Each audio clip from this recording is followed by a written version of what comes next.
Hate is on your side this election season. This is your voice. Your Vote Counts 2016 starts right now. Well, good morning. I'm Candace McCowan. Thank you for joining us for Your Vote Counts 2016. We're following the biggest headlines in politics. We are going to compete for every vote in every state. We are not taking anything, and we're not taking anyone for granted. Well, the race for the White House is heating up ahead of Super Tuesday. The first primary for the Democrats is over, and Hillary Clinton is celebrating a huge win this morning in South Carolina over Senator Bernie Sanders. Clinton received 73% of the votes. Sanders received only 26%. Now, Clinton is promising to take her campaign national on Super Tuesday in just a couple of days. Well, as for the GOP candidates, the top three are slinging verbal blows, and it's getting pretty ugly. Between Ted Cruz, Marco Rubio, and Donald Trump, they are showing no mercy with Super Tuesday just days away. A con artist will never get control of this party. Little mouth on him. Bing, bing, bing. The guy with the worst spray tan in America. I actually thought that Ted Cruz was a liar, but Rubio is worse. Well, now to a huge talker this week. Frontrunner Donald Trump is getting a big boost in the 2016 election. New Jersey Governor Chris Christie is throwing his support behind Trump. Trump, who had previously dismissed the importance of endorsements, feels good about this one. The two appeared together at a rally in Fort Worth, Texas, where Christie explained his decision. The single most important thing for the Republican Party is to nominate the person who gives us the best chance to beat Hillary Clinton. I can guarantee you that the one person that Hillary and Bill Clinton do not want to see on that stage come next September is Donald Trump. Well, after the Republican debate in Houston, Marco Rubio began to shine. Rubio and Ted Cruz double-teamed Donald Trump, harping on how the frontrunner kept repeating himself. Well, as for the endorsement bombshell, Marco Rubio and Ted Cruz seem unfazed. No, I mean, look, Chris is an articulate guy. You know, Donald probably needs a lifeline after last night, so he called in Chris Christie. I respect that. I have more than my fair share of endorsements. I think the endorsement was no doubt troubling news for the Rubio campaign. I like Chris. I don't think the endorsement was a big surprise to many observers. Well, this just keeps on changing and getting more interesting by the day. I'm joined now by political commentator Barry Edwards. Thank you so much for joining us. We appreciate this. Well, it was a huge win for Hillary Clinton last night, but what are the chances of Bernie Sanders pulling out the nomination at this point? I think it's going to be very difficult. Super Tuesday is they call it the SEC primaries, is a Southern-based, and you have a lot of African Americans. And the big thing about South Carolina wasn't just the overwhelming victory she had, but she even won by more amongst African Americans, 84-16. So he's made a big push the last month to try to make inroads in the African American community, and he failed. Doesn't seem to be working. Well, we've seen a different side of Rubio just in the past few days, and I talked to you earlier this week about Rubio. You said that Rubio needs to sell that he's presidential, that he needs to look like a leader. Well, has he done that? I think in the last debate he did. The biggest asset for Marco Rubio is his electability, and he needs to sell that all the time.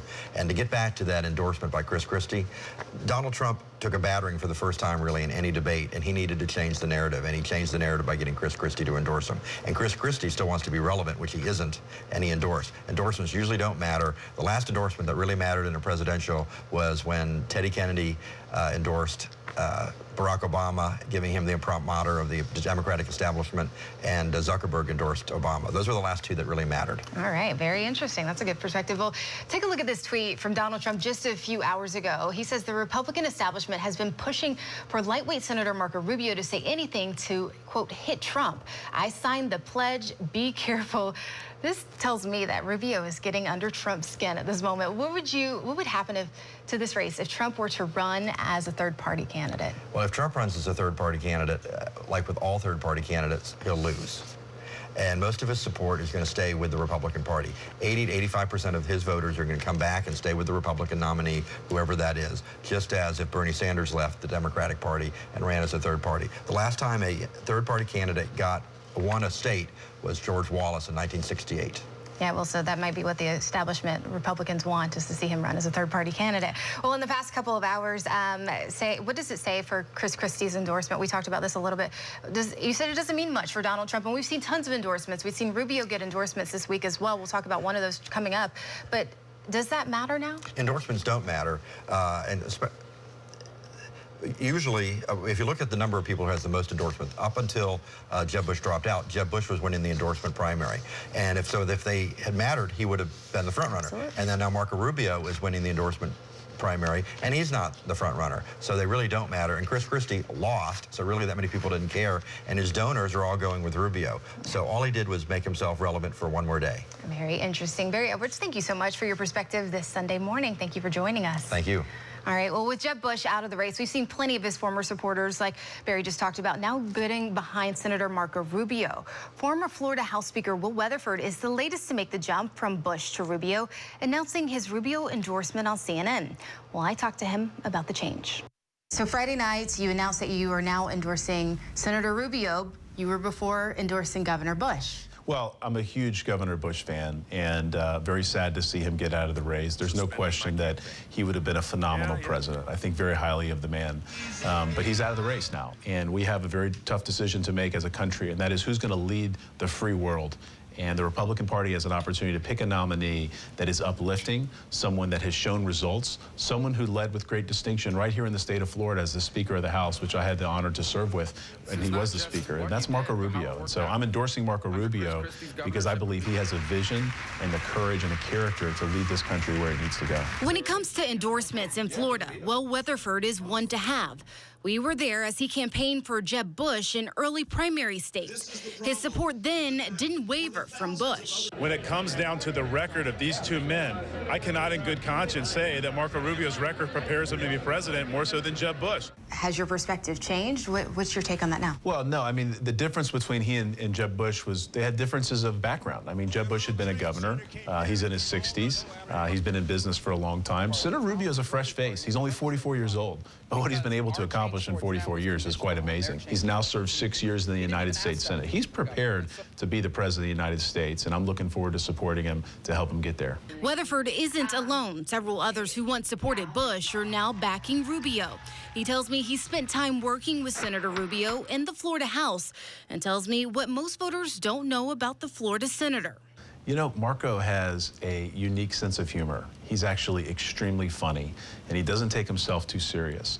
And when he was Speaker of the House, when he presided over the sessions, he would just have us rolling on the floor with laughter some days. Weatherford telling me Rubio is the one that can beat Donald Trump. And I think if we can make this a two-man race between Senator Rubio and Donald Trump, Marco Rubio can win.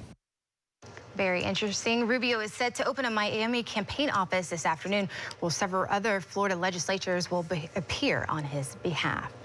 Well, Florida's governor has certainly shown his support for Trump recently. Now, with Trump surging in the presidential primary race, some are wondering if a Trump-Scott ticket could actually happen. Well, a recent Washington Post article has plenty of people talking about whether it's a good or bad idea. Governor Rick Scott made national news when he defended Donald Trump back in January in USA Today. Well, he became the darling of national talk shows. We need a big change, and Donald's talking about it. Now the former hospital executive is said to be on a short list of potential vice presidential candidates if Trump wins the GOP nomination. Scott told reporters it's not on his radar. Are you interested? What I'm focused on is my job here. I've got 3 years left in this job. We've added 1,025,000 jobs. I want to add more jobs.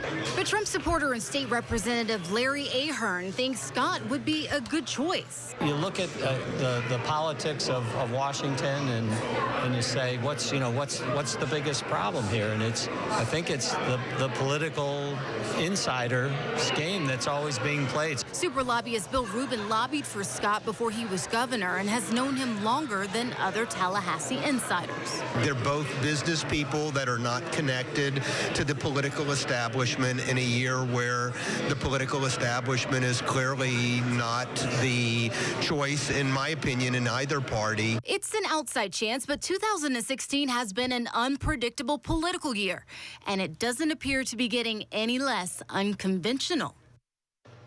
Very interesting. Well, we are breaking down the biggest headlines in politics, and our political analyst is making some predictions as we inch closer to Florida's primary. Coming up, our political analyst is making some predictions as we get closer to March 15th. Stay with us.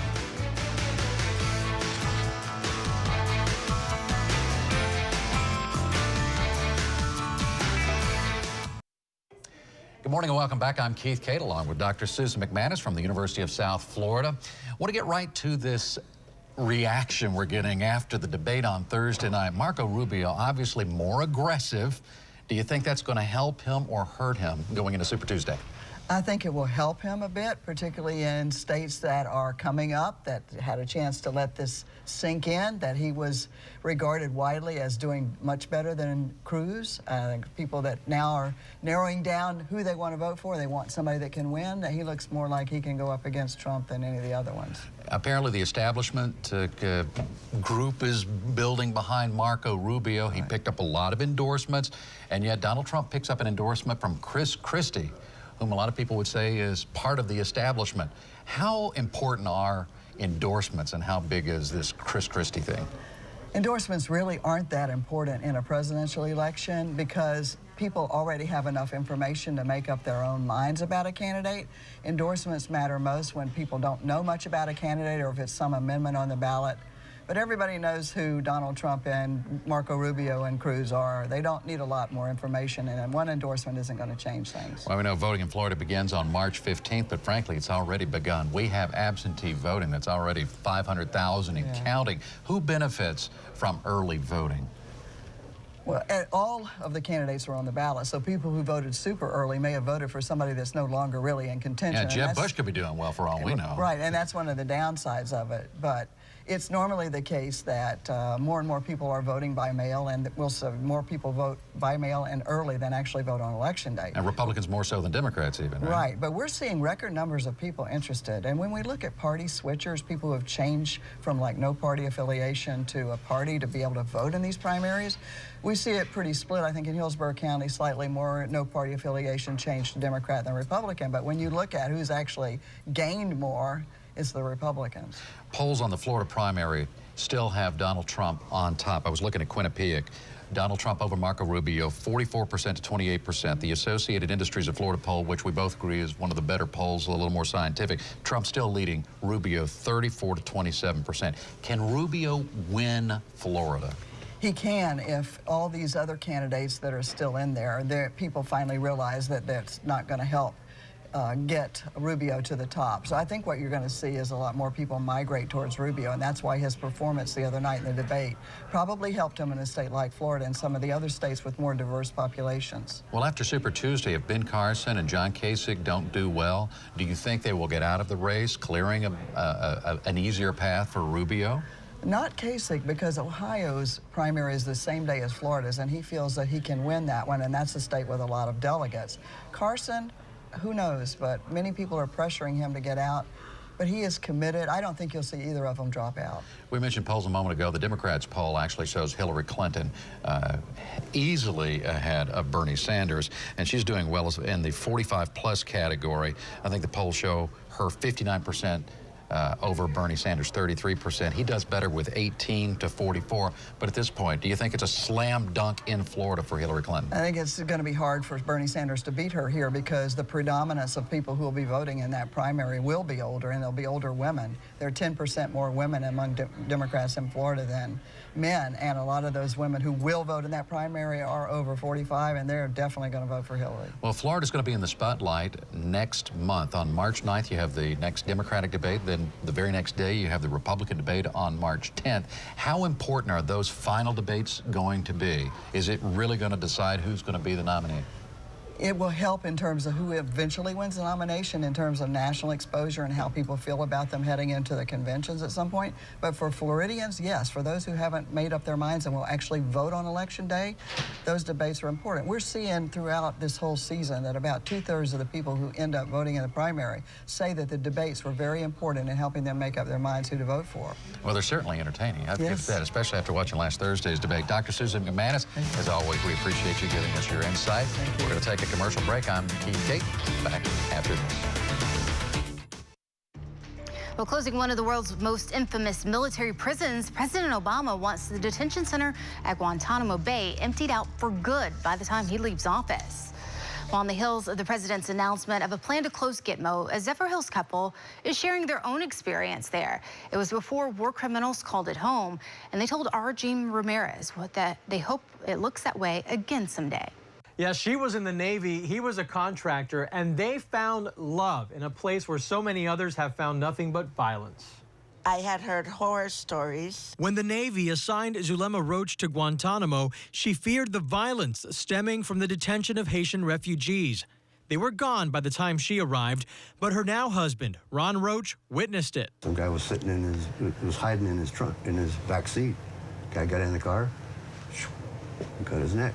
Ron and Zulema met at a bar at the U.S. Naval Base in Guantanamo. Her mom had just died. It's hard. Yeah. But you had him there. Yeah. He helped me through it. If it wasn't for him, I would have went with her. This love story was born, and the rest of their time in Guantanamo could be described as a tropical honeymoon, complete with boat parties, even parades. Oh, This yeah. is there? This is a parade there? Uh-huh. Well, I called everybody and I'm like, hey, this isn't as bad as you guys were putting it out to be. I'm having fun. Sharing their memories with me as their son looks on, they explained the detainees then were mostly Cuban migrants waiting to get visas to get to Florida. They interacted with the Americans at the base, even making them crafts like these now cherished by the Roach family. There were dozens of Cuban children, too. A lot of them had never had ice cream. I brought 5 one-gallon tubs of ice cream to the school one day. They are treasured memories. That's why when they heard the recent announcement of a plan to close the detention center at the base, they became hopeful the future will look a lot more like their past, free from prisoners of war. Those detainees are bad guys. That's a really nice place. They don't deserve that place. They deserve Fort Leavenworth, Kansas, where it's cold and miserable. Well, other former Guantanamo residents are now here in the U.S., just like Ron and his wife. And Ron tells me they actually keep up with each other through social media. Reporting in Zephyr Hills, I'm Gene Ramirez, News Channel 8. Well, the president's trip to Cuba is less than a month away, and our Keith Cake will travel to Cuba to cover the president's historic trip. 8 is on your side with complete coverage of the changes taking place in Cuba. Well, this morning, the race for Florida's Senate seat is getting more crowded. Coming up, the Bay Area businessman expected to announce his candidacy tomorrow. Time now is 9:52. This is News Channel 8 Today.